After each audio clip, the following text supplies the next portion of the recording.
Folks, this is Old Texas Paul. We got bombshell breaking news out of Colorado. We've got an audio tape that's been released of a phone call between GOP Chairman Ken Buck and District 10 GOP Chairman Eli Bremer.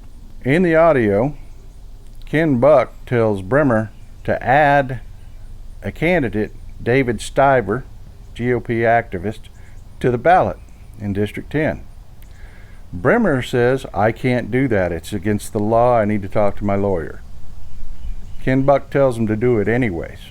Do you understand the order of the Executive Committee and the Central Committee that you will submit the paperwork to include Mr. Stivers and Mr. Liston on the ballot, with Mr. Liston receiving the top line vote?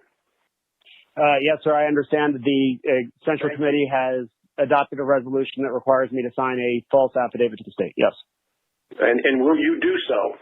I will seek legal counsel, as I am being asked to sign an affidavit that states Mr. Stiver received 30% of the vote. I need to seek legal counsel to find out if I am putting myself in jeopardy of a misdemeanor for doing that. And you understand I will consult with counsel of the Central Committee that you do so? Yes, sir. I understand the Central Committee has ordered me to sign an affidavit stating that a candidate got 30% who did not, and I will seek legal counsel and determine if I am able to legally follow that. They end up having to file for an injunction to prevent this from happening, and Judge Michael Martinez issues the injunction. Ken Buck's defense in this is that the state committee looked at the matter, took a vote, and decided, hey, we're going to put this guy on the ballot. Law be damned. I'm just the messenger. You can't say I did anything wrong. Not even kidding. That's his defense. That's his defense. But it gets worse, folks. It gets much, much worse. They filed an appeal against this injunction. The Colorado GOP has filed an appeal against this injunction to force the Democratic Secretary of State to force this activist to be put on the ballot for this coming midterm election. And get this is their argument. Their argument is they've done this so many times that the courts would just be clogged with people filing complaints.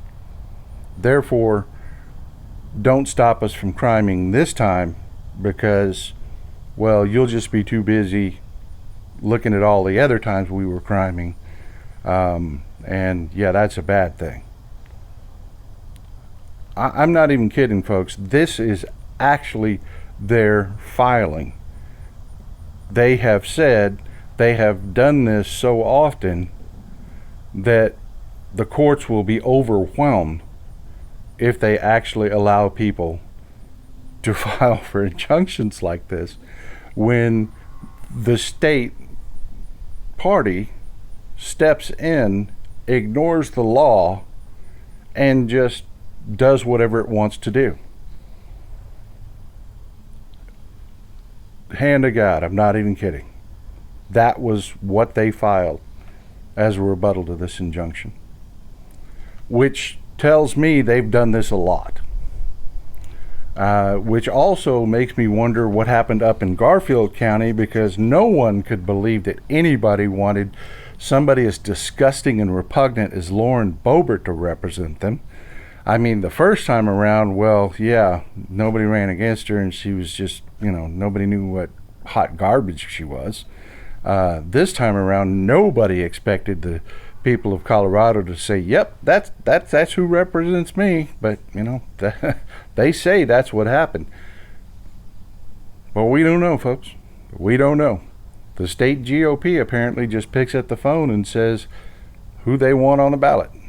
Screw the voters. Voters be damned. Anyways, we'll get more to you as we find out how this breaks out. Old Texas Paul out.